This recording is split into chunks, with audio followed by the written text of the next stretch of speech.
Important জিনিস share করব। তো চলো আমি এই কাজটা করে নিলাম, জামা কাপড়গুলো সব ছড়িয়ে দিই। আর আমি ভীষণ আনফ্রেশও রয়েছি, তো চলো আমি আসছি একটু ফ্রেশ ট্রেশ হয়ে, তারপর তোমাদের সঙ্গে সেটা শেয়ার করছি। Hello everyone, welcome back to our channel Akash Papri. সবাইকে অনেক স্বাগত নতুন একটা ভিডিওতে। আজকে আমি তোমাদের জন্য একটা ভীষণ ইম্পর্টেন্ট ভিডিও নিয়ে চলে এসেছি। আমার এই ভিডিওটা তোমাদের কাছে ভীষণ উপকারী হতে চলেছে, বিশেষ করে যারা একজন বা দুইজন বেবির মা, মানে একটা বা দুটো বেবির যারা জন্ম দিয়েছো, তাদের কাছে তো ভীষণই উপকারী হতে চলেছে। আমার ভিডিওর কমেন্ট বক্সে এই সমস্যাটা কিন্তু কমেন্ট এসেছে, বা এই সমস্যা সম্পর্কিত কমেন্ট আমার কমেন্ট বক্সে এসেছে, আর সেটা হলো লুজ ভ্যাজাইনা। তার জন্য আজকে আমি আমার এই ভিডিওতে তোমাদেরকে বলবো যে ভ্যাজাইনা মাসল লুজ কিভাবে হয় এবং সেটা আবারও আগের মতন টাইট কিভাবে করতে পারবে। তোমরা অনেক সময় লক্ষ্য করবে যে তোমাদের হাঁচি বা কাশি হলে তোমাদের ইউরিন লিকেজ হচ্ছে, আর এর কারণ হলো তোমাদের পেলভিক মাসল দুর্বল হয়ে গেছে। কিন্তু এটা কেন হয়? এর পিছনে কিন্তু অনেক কারণ রয়েছে। প্রথম কারণ হচ্ছে চাইল্ড বার্থ।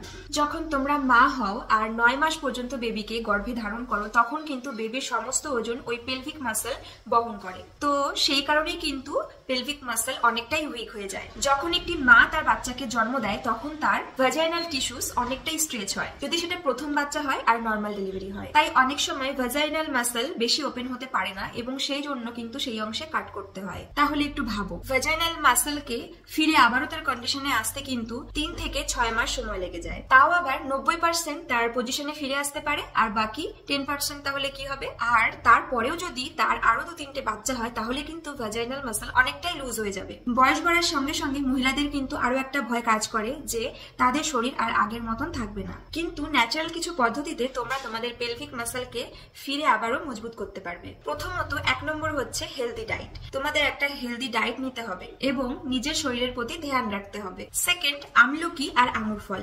তোমরা যত বেশি আমলকি আর আঙুর ফল খাবে, তোমাদের পেলভিক মাসল ততটাই কিন্তু মজবুত হবে। আর থার্ড হচ্ছে ইউনিলাইফ জেল। এটা হচ্ছে এভারটিনের ইউনিলাইফ রিভাইটালাইজিং ইন্টিমেট জেল। এটা তোমাদের ইন্টিমেট এরিয়ার আশেপাশে লাগালে তোমাদের যে ইন্টিমেট ওয়াল আছে সেটা কিন্তু রিভাইটালাইজ হতে শুরু করবে। তোমাদের স্কিন ইলাস্টিসিটি ফিরে আসবে, আর তোমাদের পেলভিক মাসল মজবুত হতে শুরু করবে। যদি তোমাদের ভ্যাজাইনাল থেকে ব্যাড ওডর, ইচিং, হোয়াইট ডিসচার্জ এবং ড্রাইনেস থাকে, সেগুলো ঠিক করতে কিন্তু এই প্রোডাক্টটা ভীষণ কাজ করবে, আর তার সঙ্গে তোমাদের স্কিনও ময়শ্চারাইজড রাখবে। এবার চলো তোমাদেরকে বলি যে তোমরা এটাকে ইউজ কি করে করবে।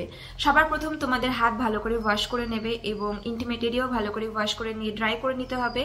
আর তারপর স্কোয়াটিং পজিশনে বসে এই প্রোডাক্টটিকে ঠিক এরকম ভাবে প্রেস করবে এবং আঙুলের মাথায় দেখবে যে এই ইন্টিমেট জেলটা কিন্তু বেরিয়ে আসবে, এবং এই জেলটিকে তোমাদের ইন্টিমেট এরিয়ার বাইরের দিকে এবং উপরের দিকে স্কোয়ার মোশনে খুব ভালোভাবে ম্যাসাজ করবে হালকা হাতে।